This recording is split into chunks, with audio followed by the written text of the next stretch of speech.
Domingo, 5 de junho de 2022.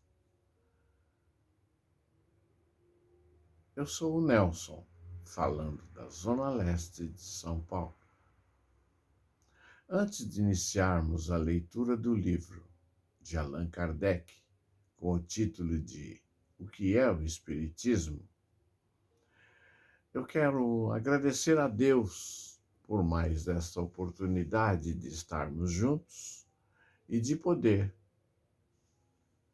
transmitir os doces pensamentos.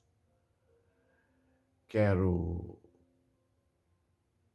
também agradecer o privilégio da vida, o privilégio da saúde e agradecer a Jesus pela sua companhia e agradecer aos amigos espirituais, nossos mentores, que nos protege, nos ofertando as melhores oportunidades, nos ofertando o melhor caminho, os melhores caminhos, nos ofertando as pessoas com que nos confrontamos no dia a dia e dando-nos o privilégio de também compartilhar com eles tudo aquilo que aprendo. Estamos no capítulo de número 69 do livro O que é o Espiritismo, numa pequena conferência espírita. O visitante. Não será admissível, segundo querem alguns, que o médium se ache em estado de crise e goze certa lucidez, que lhe dá a percepção sonambúlica, espécie de dupla vista, que, aliás, nos pode explicar a extensão momentânea de suas faculdades intelectuais? Porque dizem, as comunicações obtidas pelos médios não vão além do alcance das que nos dão aos sonâmbulos? Allan Kardec, a resposta dele. Ainda um desses sistemas que não resiste a um exame aprofundado. O médium nem se acha em crise, nem dorme, mas está perfeitamente acordado, agindo e pensando como os outros, sem nada apresentar de extraordinário. Certos efeitos particulares deram lugar a essa suposição. Porém, quem se não limitar a julgar as coisas por uma só face, reconhecerá sem dificuldade que o médium é dotado de uma faculdade particular, que não permite confundi-lo com o sonâmbulo, sendo a independência de seu estado demonstrada por fatos de maior evidência. Abstraindo das comunicações escritas, qual o sonâmbulo que fez alguma vez sair um pensamento de um corpo inerte? Qual deles pode produzir aparições visíveis e mesmo tangíveis? Qual fez que um corpo pesado se mantivesse suspenso no ar, sem ponto de apoio?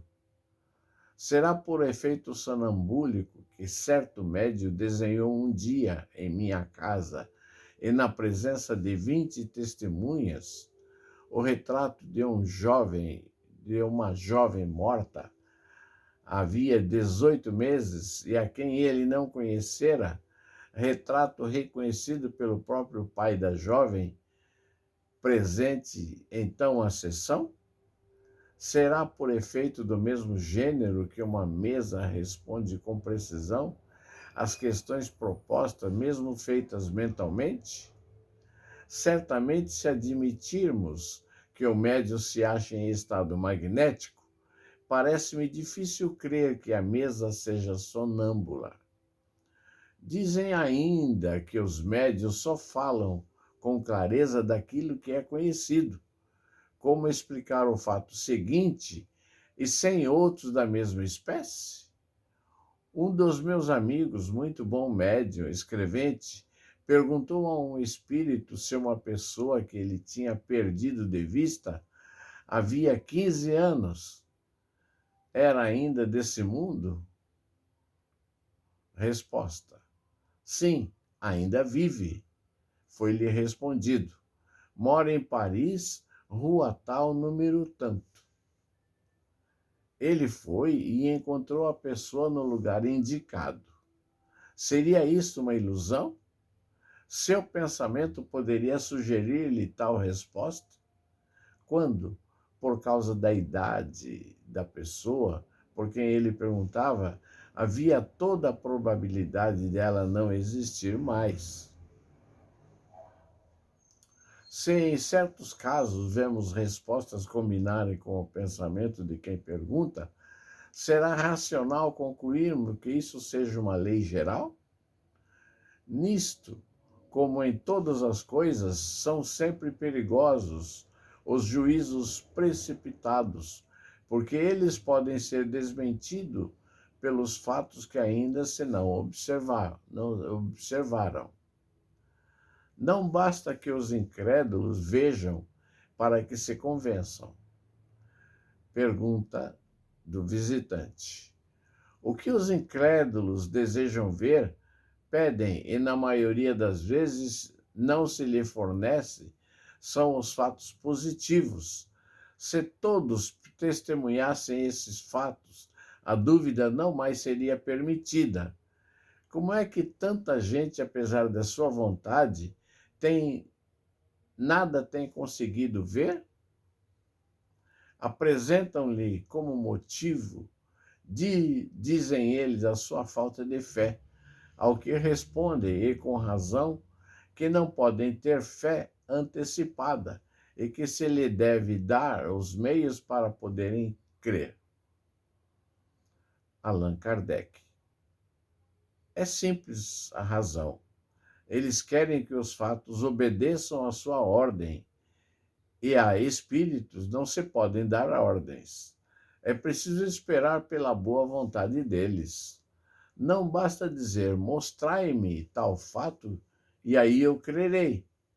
É necessário ter-se vontade de perseverar, deixar que os fatos se produzam espontaneamente, sem pretender forçá-los ou dirigi-los. Aquele que mais desejais será, talvez, precisamente o que não obtereis. Virão, porém, outros, e os que quereis se apresentará quando menos o esperardes. Aos olhos do observador atento e assíduo, surgem eles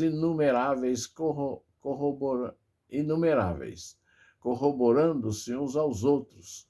Mas quem acreditar que basta tocar a manivela para fazer que a máquina ande, engana-se redondamente. Que faz o naturista quando quer estudar os hábitos de um animal? Naturalista, melhor dizendo. Mandá-los a fazer tal ou tal coisa para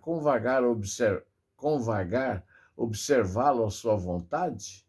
Não, porque bem sabe que o animal não lhe obedecerá, mas espreita as manifestações espontâneas do instinto animal, espera-as e colhe-as na passagem.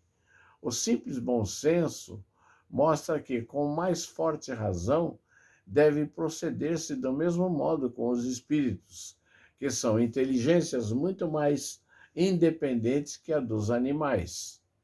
É erro crer que se exige a fé antecipada de quem quer estudar. O que se exige é boa fé. Aliás, coisa diversa. Ora, há céticos que negam até a evidência e aos quais os próprios prodígios não convenceriam. Quantos deles, depois de haverem visto, não persistem ainda em explicar os fatos a seu modo, dizendo que o que viram nada prova? Essa pessoa só serve para trazer perturbação ao seio das reuniões, sem que elas mesmas lucrem coisa alguma. Por isso, deixamos-la à margem, por não querermos com elas perder o nosso tempo. Muitos até ficariam incomodados se vissem forçados a crer por terem de ferir seu amor próprio com a confissão de se haverem enganado. Que se pode responder a quem não vê por toda parte senão ilusão e charlatanismo? Nada. Nada é melhor deixá-los tranquilos e dizerem tanto quanto quiserem que nada viram, e mesmo que nada se pôde ou se quis mostrar-lhes. Ao lado desses céticos endurecidos estão os que querem ver a seu modo, que, tendo formado uma opinião, pretendem com elas explicar tudo. Estes não compreendem que os fenômenos se possam dar contrariamente ao seu desejo. Não sabem ou não querem colocar-se nas condições precisas para obtê-los. Quem de boa fé deseja observar deve, não digo crer sob palavra, mas abandonar toda ideia preconcebida e não querer comparar coisas incompatíveis.